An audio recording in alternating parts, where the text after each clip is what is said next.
গৌতম ঘোষ উনি একজন মার্ডারার। উনি বুথ কেন্দ্রে 50 ফুট নয় 20 ফুটের মধ্যে কি করে উনি ভিডিও বানাচ্ছেন, সারা রাত্রি ধরে অনেক জায়গায় সন্ত্রাসের বাতাবরণ সৃষ্টি করেছে, ভোট দিতে বারণ করেছে, এজেন্ট বসতে বারণ করেছে। মানুষ এবার তৃণমূলকে ভোট দেবে না এটা নিশ্চিত জেনে তারা সন্ত্রাসের বাতাবরণ সৃষ্টি করছে এবং এই রিগিং এর একটা পথকে বেছে নেওয়ার একটা চেষ্টা করছে। ভোটারদের প্রভাবিত বলতে আতঙ্কিত একটা সৃষ্টি করছে।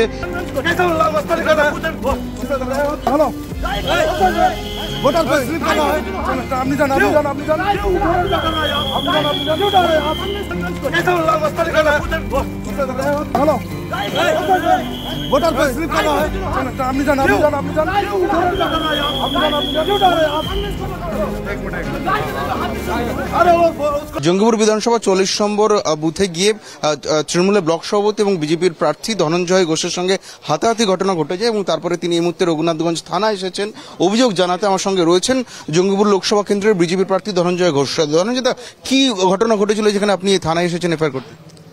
দেখুন, 44 নম্বর জঙ্গিপুর 44 নম্বর বুথের মিরের গ্রামের সেখানে বিগত দিনে উনি একই কায়দায় বিরোধীদের বসতে দেয়নি। ব্লক সভাপতির নিজের বুথ টিএমসির গৌতম ঘোষ উনি একজন মার্ডারার। উনি মার্ডার কেসে এখনই চলছে। দলদাস পুলিশের কারণে উনি বাইরে আছেন, না হলে এতদিন জেলে থাকতেন। উনি বুথ কেন্দ্রে 50 ফুট নয় 20 ফুটের মধ্যে কি করে উনি ভিডিও বানাচ্ছেন, সাংবাদিক নয় নিশ্চয়, উনি প্রার্থী নয়, উনি ইলেকশন এজেন্ট নয়, পোলিং এজেন্ট, তাহলে উনি কি করছেন? দলদাস পুলিশ তৃণমূলের দলদাস হয়ে সারা রাত্রি ধরে অনেক জায়গায় সন্ত্রাসের বাতাবরণ সৃষ্টি করেছে, ভোট দিতে বারণ করেছে, এজেন্ট বসতে বারণ করেছে। প্রত্যেক জায়গায় যেখানে বাধা দিচ্ছে আমি এজেন্ট বসিয়ে আসছি। মানুষ ভোট দেবে, মানুষ মনের মধ্যে গেঁথে নিয়েছেন কাকে ভোট দেবে। দেশ স্বাধীনের পর যেভাবে মানুষকে ধোঁকা দিয়েছেন, বিশ্বাসঘাতক করেছেন, বঞ্চনা লাঞ্ছনা করেছেন, এখনো 2-3 লক্ষ মানুষকে যেতে হয় এই লোকসভার বাইরে, পশ্চিমবঙ্গের বাইরে। এই লোকসভা থেকে 4 লক্ষর বেশি মানুষ বিড়ি শ্রমিকের সঙ্গে যুক্ত, তাদের ন্যায্য মজুরি পাচ্ছে না, 100 দিনের কাজ পাচ্ছে না। 100 দিনের কাজ যারা সার্ভিস করে কোটিপতি, তাদের অ্যাকাউন্টে ঢুকছে। মানুষ ভীতসম্মত জন্মেছে মানুষের মনে, মানুষ বিক্ষুব্ধ। মানুষ এবার তৃণমূলকে ভোট দেবে না এটা নিশ্চিত জেনে তারা সন্ত্রাসের বাতাবরণ সৃষ্টি করছে এবং এই রিগিং এর একটা পথকে বেছে নেওয়ার একটা চেষ্টা করছে। আপনার সঙ্গে হাতাহাতি হলো কেন, কি হয়েছিল সেখানে? আরে আমি যাচ্ছিলাম, আমাকে বাধা দিচ্ছে, আপনি ঢুকতে পাবেন না। এক্ষুনি ওই রঘুনাথগঞ্জে ওই পারে আপনাদের সামনে বিক্ষোভ দেখাচ্ছিল, এই ঢুকতে পাবেন না আপনি। আরে ভাই, মেন গেট থেকে স্কুলের মেন গেট, সেখান থেকে বুথ কেন্দ্র রুম সেটা 200 মিটার, সেখানেও আমাকে আটকাচ্ছে। বুথ কেন্দ্র থেকে 200 মিটার আটকাচ্ছে। ভাবুন কোন আইন চলছে। পুলিশ একদম ছোট জগন্নাথ একদম দলদাস। এই কারণে এটা বুথের মধ্যে, বুথ থেকে 0 মিটারে কেন শও মানুষ এখনো লাইনে জমায়েত কেন একদম করছে। ভোটারদের প্রভাবিত বলতে আতঙ্কিত একটা সৃষ্টি করছে, একদম প্রভাবিত করার চেষ্টা করছে। সব রকম পথ, হয় তুমি আমাকে ভোট দাও আর না হলে ভোট দিবে না, এই দুটো।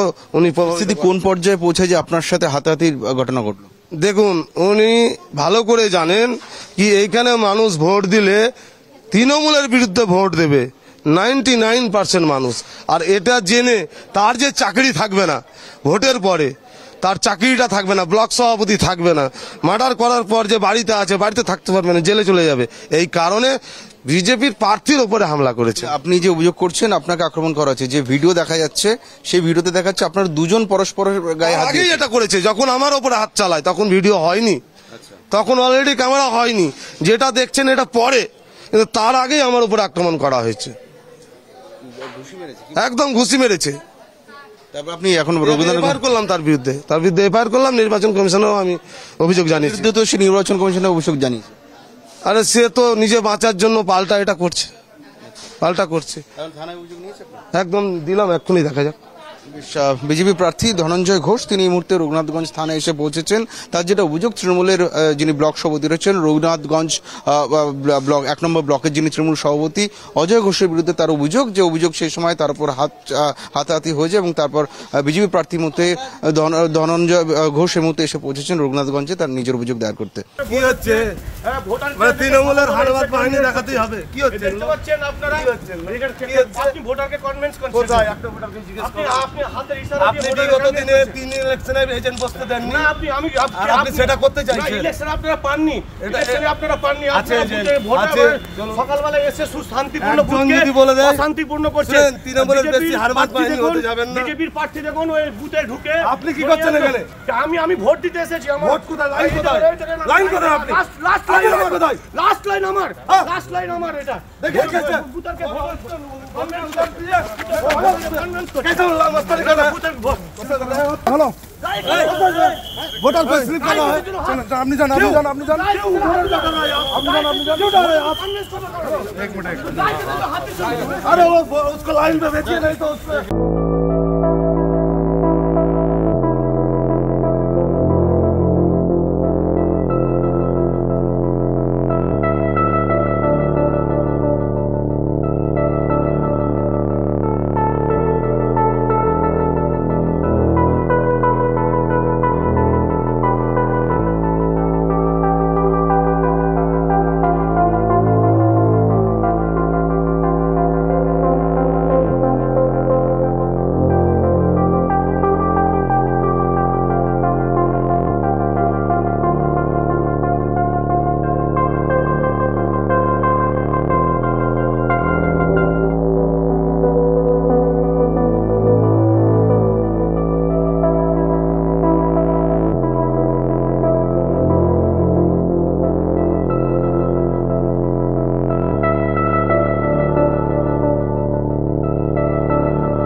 গৌতম ঘোষ উনি একজন মার্ডারার। উনি বুথ কেন্দ্রে 50 ফুট নয় 20 ফুটের মধ্যে কি করে উনি ভিডিও বানাচ্ছেন। সারা রাত্রি ধরে অনেক জায়গায় সন্ত্রাসের বাতাবরণ সৃষ্টি করেছে, ভোট দিতে বারণ করেছে, এজেন্ট বসতে বারণ করেছে। মানুষ এবার তৃণমূলকে ভোট দেবে না এটা নিশ্চিত জেনে তারা সন্ত্রাসের বাতাবরণ সৃষ্টি করছে এবং এই রিগিং এর একটা পথকে বেছে নেওয়ার একটা চেষ্টা করছে। ভোটারদের প্রভাবিত বলতে আতঙ্কিত একটা সৃষ্টি করছে।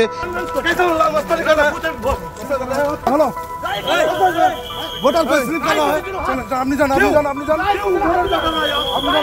डर रहे हैं आप? कैसे मस्तानी कर रहा है? हेलो वोटर को स्लिप कर रहा है। आपने जान क्यों डर रहे हैं आप? एक मिनट अरे वो उसको